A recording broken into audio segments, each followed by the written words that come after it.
Hey all, Dennis Kaye here with Belize Islands Real Estate. Just want to put together another video. This time of year, end of December, we have a lot of clients coming down starting now through the holidays, right into January, February, March. This is really our peak season for on-island tourists and guests and clients looking to buy property, invest in condos, homes, beachfront, private islands, and such. So I really want to give my clients as much information as possible moving forward before they get down to Belize, and so that when they finally put their feet in the sand and get on the island, they're fully armed with some good, solid information so they can make their buying decision fairly quickly. So a couple of things I normally get asked is, number one, where are the best deals when it comes to beachfront property? Number two, where should they look at buying? Because where you can get the best deal might not necessarily be where you should look at buying, and I'll explain why. And then there's the whole, is this property worth it? What is its price compared to its real value? Should I be close to town? Should I be far from town? Should I be on the east coast of Ambergris Caye or the west coast? So I'm just going to spend a few minutes here talking about the pros and cons and trying to answer these questions and really clear up some misconceptions. First of all, there's a big difference between the price of something and its value. And what we're seeing on Ambergris Caye is those who are coming down looking to buy property, they have a certain amount of success already in their life that they've built up.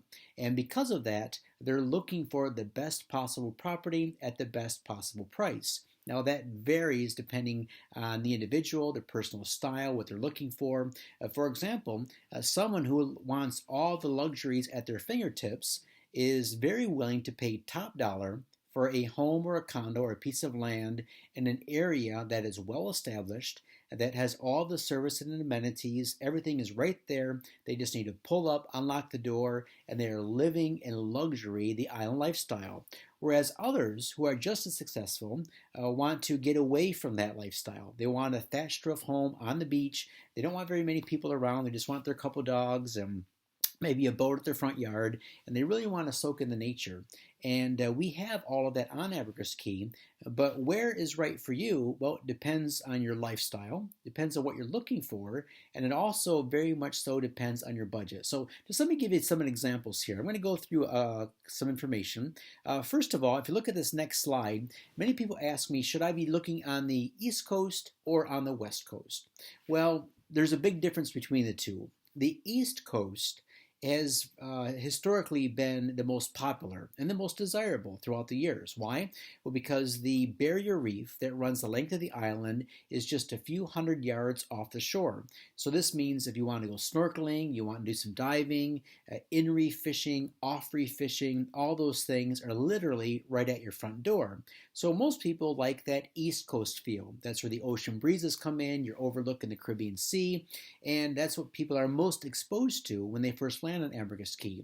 The East Coast is where San Pedro town is. That's where the airport is. So if you're flying Maya Island Air or Tropic Air, you fly into San Pedro, and then you get your first glimpse of those beautiful waters. So obviously, all of that convenience, you might say, comes with a price tag, and many are willing to pay that price tag to be on the East Coast. So let me give you some examples here. There is a beachfront property, 100 feet wide by 285 feet deep. It's on the market right now, listed at $500,000 US. It is 6.5 miles north of San Pedro town, and if you can see the picture here, it's got beautiful palm trees, nice waters in front of it. One thing I want to clear up though about the beaches along the East Coast is, although the views are awesome, sometimes these beaches can be really unswimmable. What I mean by that is you can't just walk in and enjoy a nice clear swimming experience, because the waters are very shallow, and there tends to be a lot of seagrass that grows naturally in this area, just part of nature, just the way it is.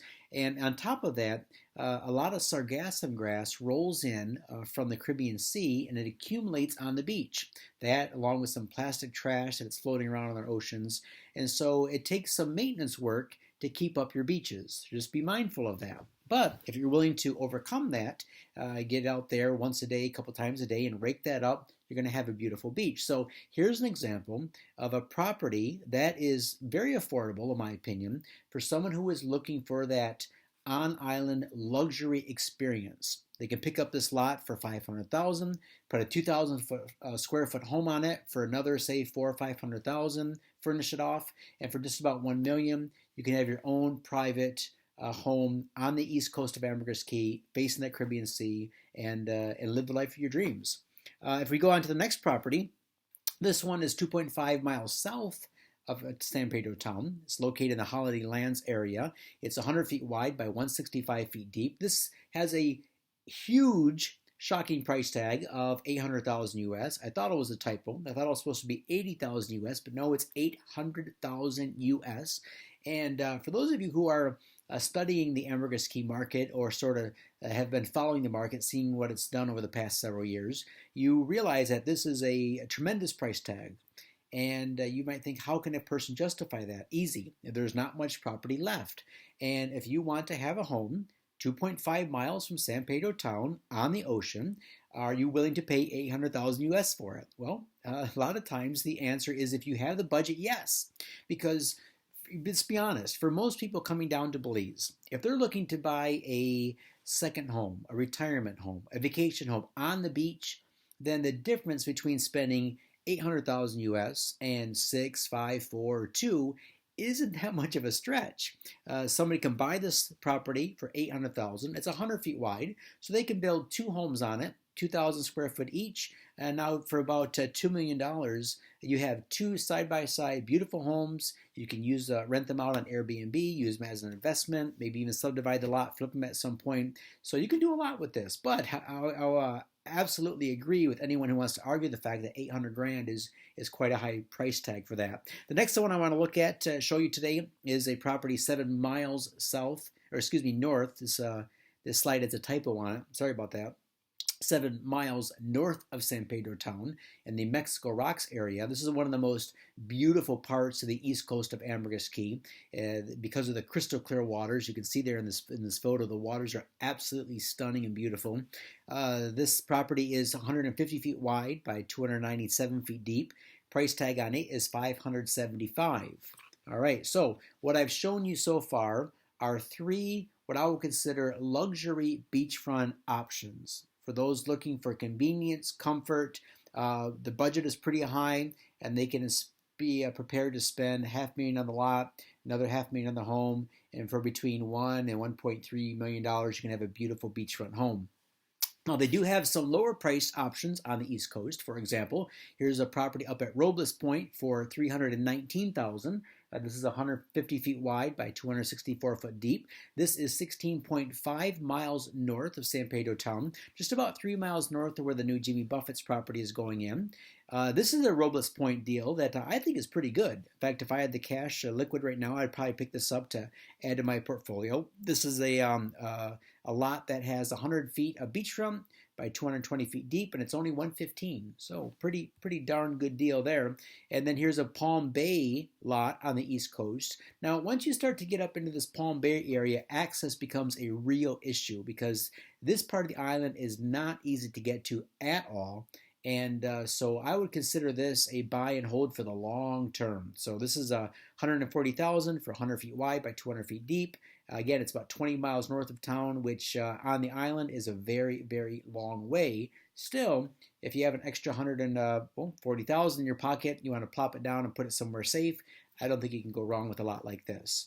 So the reason I wanted to bring all this up is because people are asking me for East Coast options because they know I'm a big proponent and fan of West Coast properties. Now, why is that?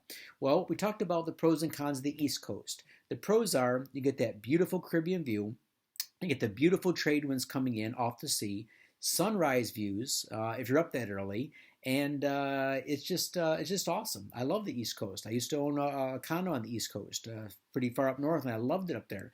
However, the West Coast is popular for a reason. The reason is you don't have the seagrass issue, you don't have the trash washing up on the beach, no sargassum grass washes up over there, and you get beautiful sunset views, which almost everybody is up for, and the price point is a lot less than what you're looking at on the East Coast. Now, there's a reason for that. Number one is that area of the island does not have power or internet or cable yet. so it doesn't have those services and luxuries that you would have in the East Coast. But you also can build off-grid. In fact, a lot of the homes on the East Coast are off-grid. You would never know it looking at them, but they use solar generators, wind turbines for power. They use rainwater cisterns or vats for water and septic systems. So it's very easy to build a home off-grid on Ambergris Caye.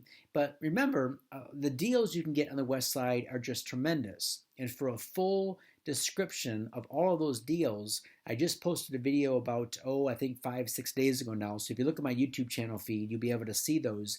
I went through these lots in detail, so I won't do that now, but just to do a real quick rundown. Lot number 221, right at Secret Beach, $250,000. Parcel 8642, just about a half mile north of Secret Beach, $185,000. Parcel number 8698, about 3/4 of a mile north of Secret Beach, $175,000. And then we have that 3-lot development package, which is 3 side-by-side lots giving you 212 feet of beachfront. Great for a boutique hotel project, development project, $525,000. And then once you get past that west side north cut, the prices really drop down. So here you have this triangular shaped lot, 191 feet of beachfront for $159,000. Parcel 8448, $145,000. Parcel number 8466, $150,000. And then if you want to drop down a bit more, I have that beautiful lot in the San Pedro Lagoon for $99,000 and that one for $75,000. A couple also good deals around Secret Beach, but that's for another video. So I hope this video was helpful today. If you have any questions, comments, concerns, anything that you saw that you liked today, that you didn't like today, go ahead and shoot me an email, denniskii@gmail.com, and hope to hear from you soon. All right, you guys have a great day, and hope to see you in paradise. Cheers.